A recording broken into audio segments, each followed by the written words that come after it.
Hello' everyone, সকলোকে স্বাগতম জনাইছোঁ PW অসম 9-10 ইউটিউব চেনেললৈকে। সকলোৰে পৰীক্ষা আহি গ'ল, সাধাৰণ বিজ্ঞানৰ পৰীক্ষা আহি গ'ল। সকলোৱে ভাবি আছে যে ছাৰ নিউমাৰিকেলছবিলাক কি কৰিম, ফিজিক্সৰ নিউমাৰিকেলছবিলাক কি কৰিম, কেনেকৈ কৰিম।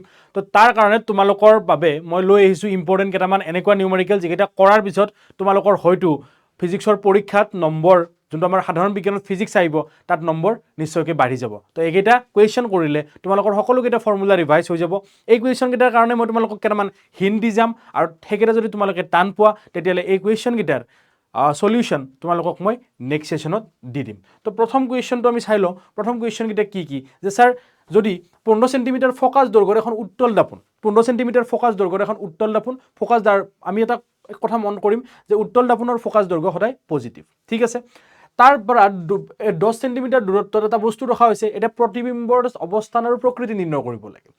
আমাৰ ফৰ্মুলা কি আছিল, 1/v + 1/u = 1/f। এইটো আমাৰ দাপোনৰ ফৰ্মুলা।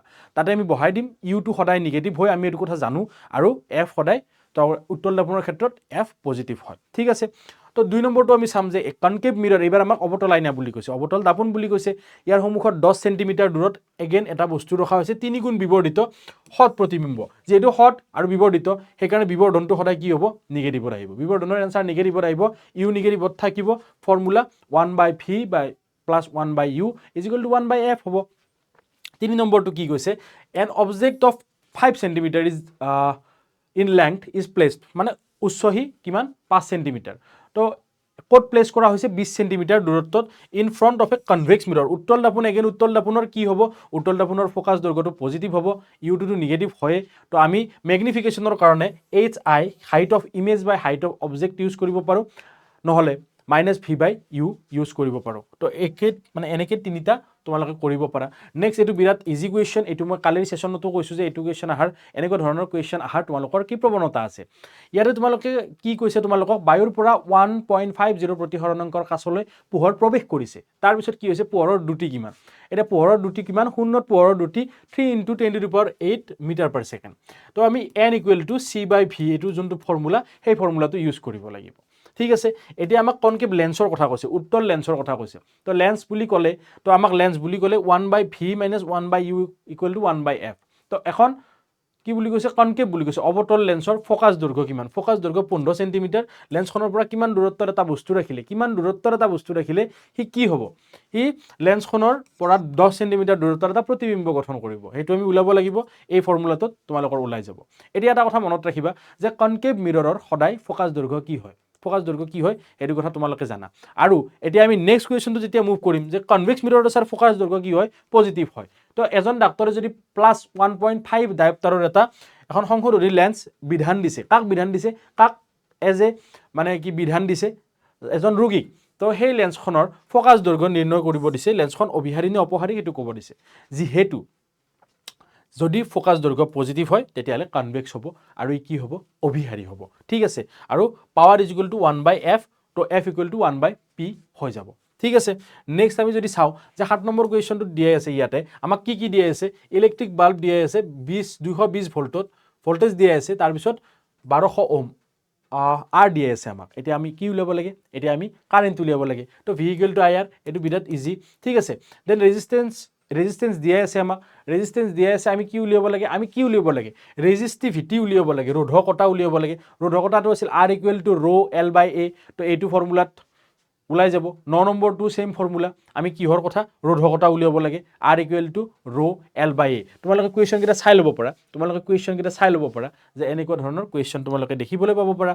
নেক্সট চোৱা, যে 3টা ৰেজিষ্টৰ দিয়া আছে, 2, 3 আৰু 6 ওহমৰ। তো এইটো পেৰেলেলত দিয়া আছে, পেৰেলেলৰ কি আছিল, 1/R parallel = 1/R1 + 1/R2 + 1/R3। Resistance 3টা যোগ কৰি দিবা তেনেকৈ। নেক্সট 11 নম্বৰটো চোৱা, 100 ওহম এটা কণ্ডাক্টৰ, এটা ইলেক্ট্ৰিক লেম্প 100 ওহম আৰু এটা কণ্ডাক্টৰ 5 ওহম ৰেজিষ্টেন্স, এটা কানেক্ট কৰা হৈছে ক'ত, 6 ভল্টৰ বেটাৰী এটাৰ লগত। এতিয়া ৰেজিষ্টেন্স আৰু কাৰেণ্টটো আমি কি কৰিব লাগে, টোটেল ৰেজিষ্টেন্স আৰু কাৰেণ্ট উলিয়াব লাগে। টোটেল ৰেজিষ্টেন্সৰ কাৰণে R সিৰিজ = R1 + ৰেজিষ্টেন্স 1 + ৰেজিষ্টেন্স 2 আমি প্লাছ কৰি দিব পাৰিম। এতিয়া আমি V = IR সিৰিজ, তো টোটেল যোনটো এইটো ইয়াতে R ওলাব, তো V = IR ইয়াতে আমি ওলাব পাৰিম, ঠিক আছে। তাৰপিছত এতিয়া চোৱা, এই 9 আৰু 3 ওহম, 9 আৰু 3 ওম বনাবলৈ তুমি 6 ওমৰ 3টা ৰোধক কেনেদৰে ইউজ কৰিবা 6 ওমৰ 3টা ৰোধক তুমি কেনেদৰে 9 আৰু 3 ওম বনাবলৈ ইউজ কৰিবা তো এইটো হয়তো এনেকে ইউজ কৰিব পাৰা যে দুটা আমি সমান্তৰালকৈ লগাই ললো এটা আমি সমান্তৰালকৈ লগালো দুটা আমি সিৰিজত লগালো তাৰপিছত আমাৰ কিমান হ'ল 6 6 12 ওম আৰু তলত 6 ওম তো তেনেকুৱা ধৰণে লগাব পাৰা তো তোমালোকৰ কাৰণে আৰু এটা হিন্দি দিলো যে দুটা প্ৰথম কোনোবা এটা দুটা তোমালোকে সমান্তৰালভাৱে লগাব লাগিব আৰু এটা তাৰ লগত সিৰিজত লগাব লাগিব তাৰপিছত সেকেন্ডটোত দুটা তোমালোকে সিৰিজত লগাব লাগিব এটা সমান্তৰালভাৱে লগাব লাগিব ঠিক আছে নেক্সট কুৱেশ্যনটো চাই লোৱা যে ইয়াতে আমাক দি আছে পাৱাৰ দিয়ে নাই আসলতে আমাক হিট দিয়ে আছে আমাক হিট এনাৰ্জি দিয়া আছে আমি জানো কিমান ইচ সেকেন্ডত দিয়া আছে ইচ সেকেন্ডত যেটো দিয়া আছে p = 100 জুল বাই 100 জুল বাই 1 সেকেন্ড ইজ ইকুৱেল টু কিমান হ'ব p 100 হৈ যাব হৈ যাব তো p = v² বাই r ৰ সূত্ৰটোত আমি উলাই ল'ব পাৰিম ঠিক আছে p = v² বাই r ৰ সূত্ৰটোত আমি উলাই ল'ব পাৰিম r4 আছে p * 4 হ'ব r টো হিপিনে গুচি যায় v² = 400 তো v = 20 ওলাই যাব আমাৰ ঠিক আছে আমি এতিয়া এটা ইলেক্ট্ৰিক আইৰন লম যোনটোৱে 840 ওয়াট যেতিয়া হিট হয় তেতিয়া ম্যাক্সিমাম ৰেট আৰু 360 ওয়াট যেতিয়া হিট হয় সেইটো মিনিমাম ৰেটত লয় এটা ভোল্টেজটো যদি 220 ভোল্ট হয় আমি p = vi উলাই ল'ব পাৰিম ম্যাক্সিমাম মিনিমামটো ঠিক আছে প্ৰতিটো ক্ষেত্ৰতে প্ৰবাহ আৰু ৰোধ উলাবৰ কাৰণে v = ir টো আমি ল'ব পাৰিম এতিয়া চোৱা এটা ইলেক্ট্ৰিক ৰেফ্ৰিজাৰেটৰে যদি 400 ওয়াট লয় কিমান 8 ঘণ্টা প্ৰতিদিনত তো কষ্ট কিমান হ'ব 30 দিনৰ কাৰণে at 3 rupees per kilowatt energy equal to p into t আমি উলাই ল'ব পাৰিম এনেকে ঠিক আছে তো 30 টো ইনটু কৰি দিবা ইনটু 6 কৰি দিবা ঠিক আছে নেক্সট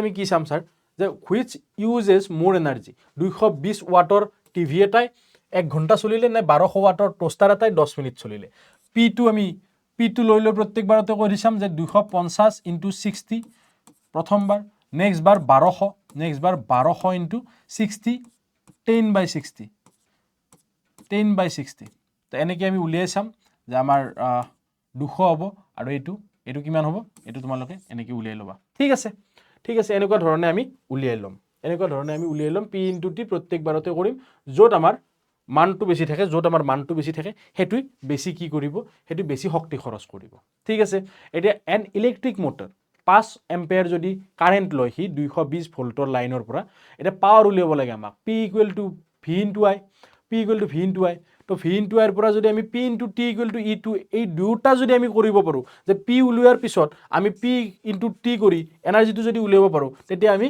শক্তি নিৰ্ণয় কৰিব পাৰিম তেতিয়া আমি শক্তি আৰু কিমান 2 ঘণ্টাত খৰচ হোৱা শক্তি t ৰ জায়গাত আমি 120 সেকেন্ড বা 2 ঘণ্টা লিখিম তাৰ পিছত আমি এনেকৈ শক্তিটো নিৰ্ধাৰণ কৰিব পাৰিম তাৰপিছত 18 নম্বৰটো চোৱা যে 220 ভোল্ট লাইনত ব্যৱহাৰ কৰিব পৰা কেইবাটাও 10 ওয়াটৰ বাল্ব আছে যদি সৰ্বাধিক প্ৰবাহ 5 হয় তেন্তে সমান্তৰালভাৱে তেনেকুৱা কিমানটা বাল্ব সংযোগ কৰিব পৰা যাব তো এইটো তোমালোকে কৰিবা এইবিলাক বিৰাট ইম্পৰ্টেন্ট কোৱেশ্চন হয় তোমালোকৰ কাৰণে আৰু এইবিলাক বিৰাট ইম্পৰ্টেন্ট কোৱেশ্চন হয় তোমালোকৰ কাৰণে তো ঠিক আছে তো এইকেইটা আছিল তোমালোকৰ কাৰণে ইম্পৰ্টেন্ট কোৱেশ্চন তো এইকেইটা কোৱেশ্চন নিজে এইখিনি টাইমত প্ৰেক্টিছ কৰা যদি তোমালোকৰ দ্বাৰা প্ৰেক্টিছ কৰা যদি তোমালোকৰ দ্বাৰা সলিউশনটো নহয় তেতিয়াহলে গধূলি তোমালোকক লগ পাই আছো অতি সোনকালে এটা নতুন সেশন লৈ বা গধূলিৰ সেশনটোত আমি আলোচনা কৰিম একেটা সেশন যদি গধূলিৰ সেশনটোৰ পিছতো এই ভিডিওটো আহে তেতিয়াহলে গধূলিৰ সেশনটোত এই কোৱেশ্চন কেইটাৰ এনসাৰ তোমালোকে পাই যাবা তো ধন্যবাদ ভালদৰে পঢ়ি থাকা তোমালোকৰ পৰীক্ষা ভাল হ'ব থ্যাংক ইউ